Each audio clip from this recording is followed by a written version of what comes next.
Bonjour à tous et bienvenue dans cette nouvelle vidéo. Alors aujourd'hui on va parler du Binance Coin, le BNB.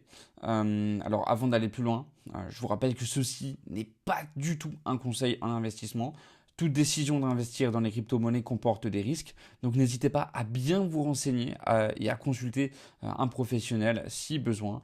Euh, Vraiment, les crypto-monnaies, c'est un environnement qui est très volatile, donc vous pouvez perdre de l'argent très rapidement. Donc faites très attention à là où vous mettez votre argent. Vraiment, renseignez-vous bien, faites bien des recherches avant d'investir votre argent.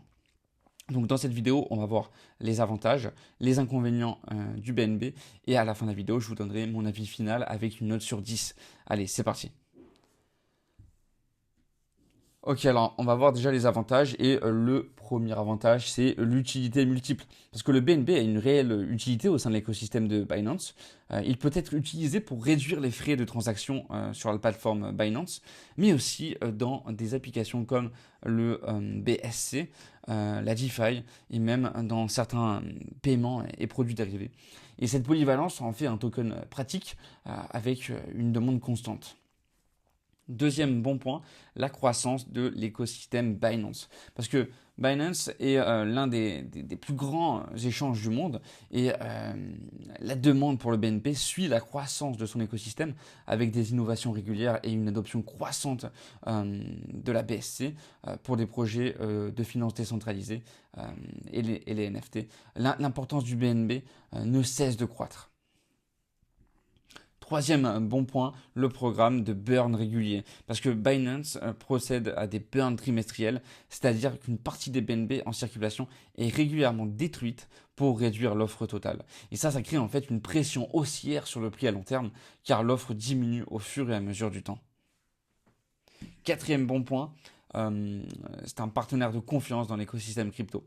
Parce que Binance est une plateforme respectée et avec une réputation solide dans l'industrie de la crypto-monnaie.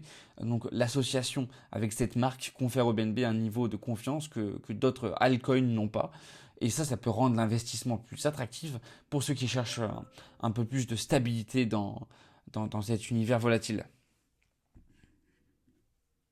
Ok, alors maintenant on va voir les inconvénients. Et le premier inconvénient, c'est la régulation incertaine. Parce que l'un des plus grands risques avec le BNB est lié aux problèmes réglementaires. Binance a fait l'objet d'enquêtes et de pressions de la part des régulateurs dans plusieurs pays. Et un durcissement de la réglementation pourrait affecter l'avenir du BNB, voire sa valeur.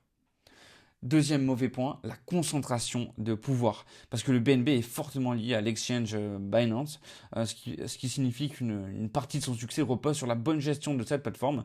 Si Binance venait à avoir des difficultés, le BNB pourrait souffrir directement. Et ça crée une dépendance que certaines cryptos plus décentralisées n'ont pas forcément. Troisième mauvais point, la volatilité. Parce que bien que le BNB ait montré une tendance haussière dans le temps, il reste extrêmement volatile comme toutes les crypto-monnaies. Son prix peut fluctuer rapidement en fonction des mouvements du marché ou des annonces de réglementation. Et donc ce n'est pas une monnaie refuge comme un stablecoin. Alors, faut-il investir dans le BNB? Le BNB a clairement des atouts, notamment grâce à son utilité au sein de l'écosystème Binance et à la croissance constante de la BSC. Cependant, il est important de garder en tête tous les risques réglementaires et la dépendance vis-à-vis de Binance. Donc ma note pour le BNB serait donc de 8 sur 10. Pour ceux qui croient au succès de Binance à long terme, mais attention aux risques inhérents et à la réglementation. Donc si vous êtes prêt à prendre ce risque, ça peut être un investissement intéressant. Bien sûr, n'oubliez pas les gars, euh, les crypto-monnaies, comme je dit, c'est un univers très volatile, un marché très volatile. Vous pouvez perdre de l'argent très rapidement, donc faites vraiment bien vos recherches avant d'investir dans quoi que ce soit. Cette vidéo n'était absolument pas un conseil financier. Donc voilà, faites vos propres recherches, renseignez-vous bien et faites très attention avec votre argent. Mettez juste l'argent que vous pourriez perdre, on va dire. Voilà, merci d'avoir regardé la vidéo. N'oubliez pas de la liker, de commenter et de vous abonner pour plus de contenu sur les crypto-monnaies. Et je vous dis à très bientôt. Merci de m'avoir écouté.